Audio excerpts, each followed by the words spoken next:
race fans, Ryan Aho here from the One to Go Show, bringing you the BuyRaceShirts.com late model power rankings. Now, before we get into that, how about a little bit of a recap from this past weekend's events? A lot of stuff coming up this weekend.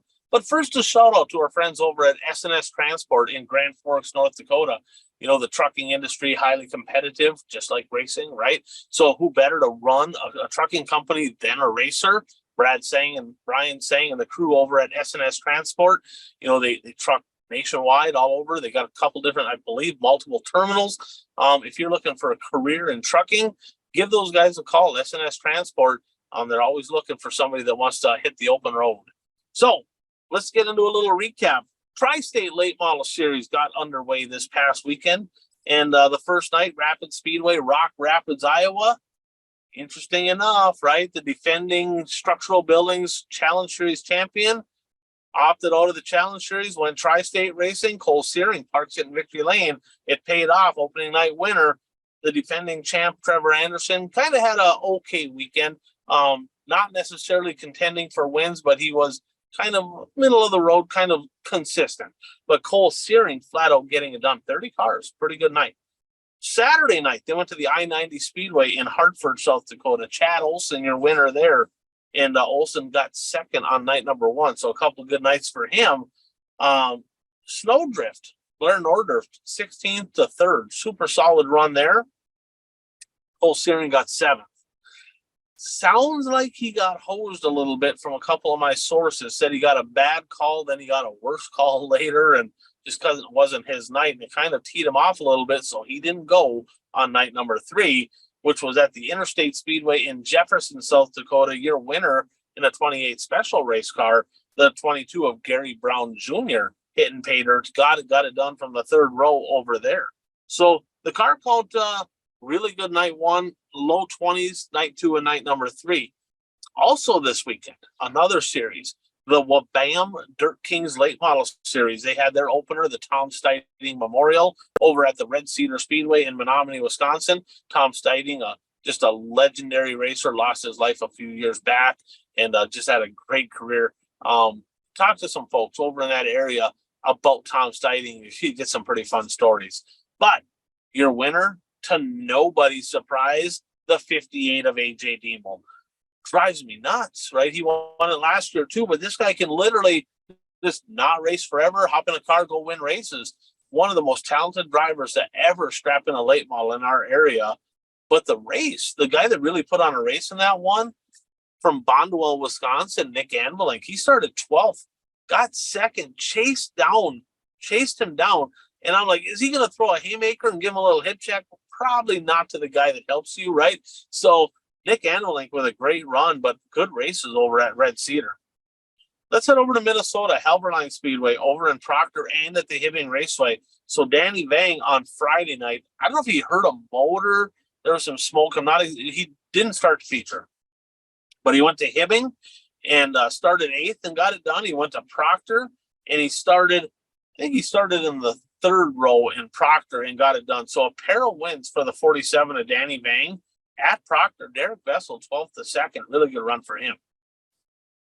So we're going to talk a little bit about this. We're going to go to the Gondiklau Speedway because that's going to lead me into something. So Friday night, Kevin Burdick, 2nd-year driver, absolutely give him a whooping. I mean, he started up front, put it up on the high side, flat out checked out. I'm thinking to myself, well, I was surprised he was there, right? So they open up the Challenge Series this weekend.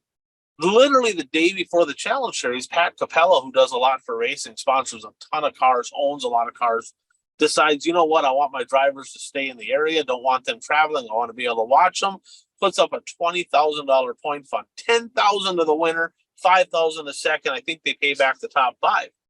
Burdick's like, I think I might consider staying, right? I can race for 10 grand to win point deal at like literally in my backyard. So he opted out of the Challenge Series, stayed, wins a feature. It'll be interesting to see if it was a right move or not, but there's a handful of drivers now that are racing for 10 grand. He's one of them. Let's go over to the Challenge Series now. They opened up this past weekend a couple of really, really good races. So the structural buildings Wissota Late Model Challenge Series in its 25th year this year. They opened up with a 5,000 to win race at the I-94 EMR Speedway in Fergus Falls, Minnesota. 1-2 Bryce Sword went topside on a restart, drove by Daryl Nelson, and just checked out. Daryl Nelson getting second in that one. So his only win, he won one feature last year, a little one, Dakota Rumble, 10 grand to win. Well, if you're going to win one race a year, that's kind of the one you want to win, right? 10 grand. You want to win one race this year, win 5 grand? Bryce, win more than one. But he was flat out on the pump. 34 cars, not sure how I feel about that. That doesn't seem like it's real high. There's a lot of other stuff going on. But Bryce Ford, your opening night winner for the 25th season of the Challenge Series. Night number 2, they went to Ogilvie. And keep in mind, so it was a high side hustle at Fergus. Ogilvie's racetrack was really, really good. Josh, so early in the race, Andy Jones got out to a nice lead. 40 lap feature. I think it was right around the halfway mark in the caution, and he just didn't get the restart he wanted. Actually slid back, took the lead back, but that restart really hurt him. Andy Jones might have won that race. But after the restart, a kid that really impressed me down in Arizona earlier this year, Josh Zimpel drove around him and just, it looked like he was gone. He was super smooth, rolling in the middle of the racetrack, and he got into lap traffic and zigged when he should have zagged, and just kind of probably the experience deal cost him a little bit. And who was there to make him pay? Pat Dorr. Remember, that's how Dorr won in Menominee. Canta, which he's a veteran, he don't make them mistakes. He just got held up behind a lapper. Dorr capitalized there. Dorr capitalized on the lapper here. I guarantee he's lost some the same way, but really good racing. Daryl Nelson with a second and a third to open up the Challenge Series. Now, keep in mind, they drop a show, right? So that's, if you go to My Race Pass, you can see the points, and they already have the drop show figured in, and you can click on the driver's name and you'll see what show they dropped, so you can see what they're chucking. But Josh Zimpel was probably the most impressive guy to watch at Ogilvie, and Pat Dorr just was doing Pat Dorr things. He kind of owns that place. He's got, I think, 4 or 5 Fall Classic wins, so the Double One Express getting it done. Now, let's head to South Dakota, Brown County Speedway in Aberdeen. It looked like Chad Becker was going to get just a pretty easy win. He was cruising. Looked like he broke a motor. Didn't talk to him, saw some smoke, pulled off, just a handful of laps to go. Josh Gorcheski inherits the lead, and he won a lot of races last year, too. He got second in the national standings, got his first of the year at Brown County. Some of the area drivers, right? You're Searing and Ward, and some of them guys, they went to the tri-state stuff. And I know Gelling, Chase Gelling went over to the Challenge Series stuff. So not a huge car count, only 15. But interesting, too, Jason Good, rookie in the late model division, a nice, strong third place podium finish for him. But Josh Gorcheski, your opening night winner at Brown County. Casino Speedway in Watertown, Kurt Kranz in the 87. A really, really good run for him. He, I don't even know how many wins he had last year. I don't think he had any Wissota late model wins.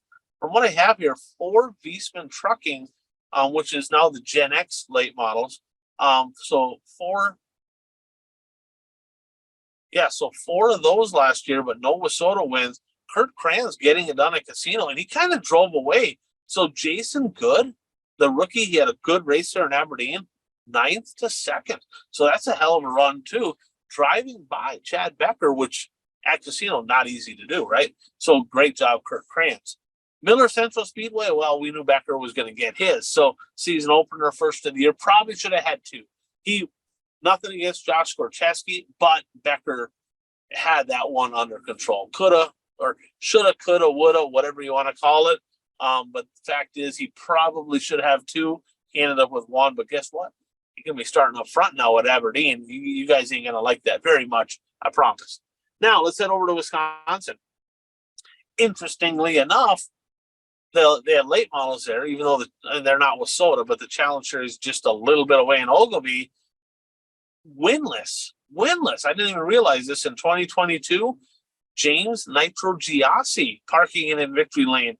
His last win, August 21st of 2021, also at Cedar Lake. So he got third at the Dirt Kings race at Menominee. Also, great weekend for old Nitro there. Going to be fun to watch him. Can he rebound? I'm just going to say it, right? So Jesse Glenn's. I like Jesse Glenn's. I'm a fan. I like watching him race. He's in an SSR now. Nothing against him. Rick Neely looked really good in his SSR. Is he going to rebound? Because he didn't look all that terribly good at Cedar. They got some work to do to figure out that 7X program. Not even on the same stratosphere as the 11G. Gondik lost Speedway and Superior. We talked about that. Kevin Burdick. Another thing there to talk about is Mike Belfi getting DQ'd there. Dad's a tech guy, still got DQ'd. Guy got to go to the scales. That you finish in the top 5. If you're racers, if you're unsure, right, you just go to the scales, and if they don't want to scale you, they'll tell you to leave. I don't know what he was thinking. Shawano Speedway, the big half mile in eastern Wisconsin. No, not Nick Anvelink. Winless yet so far in 2023. Ron Berna in the 66. They had a pretty good year last year, getting her done over in Shawano. So with that said, let's jump into the buyraceshirts.com one to go show late model power rankings. Pretty much with soda stuff. Not going to tie the tri-state guys in. This is drivers that primarily run with soda races. And I'm going to tie in a couple eastern Wisconsin guys because they filter in to the area that some soda shows every once in a while. So at number 10, I'm going to go with Cole Schill. Holly, Minnesota driver, second generation driver. He won the opening night at Fergus. Mid-pack, right around 9th, 10th, 11th there, both nights at the Challenge Series. But he's kind of rebounding nicely. I have a feeling he's gonna approach double digits. I don't know that he's gonna eclipse double digits, but I can see Cole Schill winning 8, 9, somewhere in that neighborhood this year. At number 9, your defending NLRA champion, Mike Gressa from Harwood, North Dakota. Third at the NLRA opener, 11th. He finished actually behind Cole Schill. Well, both nights, actually, because Cole Schill won the opener at Fergus, right? Or I guess that was Fergus, not Devil's Lake. So third at the NLRA opener at Devil's Lake, going to try to defend that crown. I possibly have him a little high right now, but when them NLRA shows happen, he's an instant contender. At number 8, this is kind of based on last year, and if he doesn't really kind of get something going here in the next week, we're going to bounce him out of here. But we got Don Shaw. The way that he ended last year kind of keeps him in the top 10 early in the season here. It's hard to say how much this guy's going to race, right? I mean, he runs the racetrack. He's got stuff going on. But usually when he unloads at a late model special, especially in the Minnesota region, he's a contender. So Don Shaw at number 8. At number 7, maybe a little low. We'll see how this works out. I got your reigning national champion Chad Becker in at number 7. He should have won. He should have won at Aberdeen. He was a car to beat, class of the field by far. He did get first at Miller, distant third, although it was still a podium at Casino. But this is a guy that, I mean, it's rare. It is extremely rare for Chad Becker to finish worse than third. He's like always in the conversation. At number 6, second generation might be that too, but second year driver in the late model, Danny Vang. Now keep an eye on this guy, right? He's going to run mostly, I don't know if he'll run, hopefully he runs Rapids too, but Superior, Hibbing, Proctor. Okay. So he walled it while running second at Fergus opener. Should have been on the podium there, but he just made a mistake. Hurt an engine at Superior, didn't get to run the feature. The other 2 races were wins. So if he finishes, he wins so far this year. Danny Vang at number 6. At number 5, the Double One Express Pat Dorr. I probably got him too low. I'll be honest with you. I'm going to get some grief over this one. I just think if he races the other guys here, I don't know. They're going to be. It's pretty tight. I probably got him too low, but I'm going to put old Pat Dorr here at number 5. 2 wins and 3 tries already this year. Didn't have the best night necessarily at Fergus, looked a little bit off, but if you're off a little, you're off a lot. But Pat Dorr at number 5. At number 4, 3 races, 3 podiums, 12th to 2nd at Red Cedar, Nick Anvilink. I picked him on the One to Go show. We do our bold predictions there. I picked him to double up this weekend in the Dirt Kings races. I have a feeling that's going to happen. So Nick Anvilink at number 4. At number 3, Cole Searing. 3 races, 2 podiums in one night where he probably got the shaft. It just is what it is. I was surprised. I was really surprised. I anticipated him racing the Challenge Series, but I guess they kind of say that you got to treat people right. And I remember seeing a few things on the old face Twitter there, right? And earlier this year, and probably Wissota didn't handle things very well. Let's just say that. And he took it to heart and he said, screw him, I don't need to race there. He went Tri-State Racing because Mike treats everybody good, and he decided to race that. So that's kind of a loss for Wissota on that one. Cole Searing, great driver. He's at number 3. At number 2, AJ Diemel. He'd be probably one if he raced more, but when he does race, he wins. I mean, he literally shows up and he's an instant contender. I don't care if he takes a month off. He unloads the car, he's going to be in the conversation.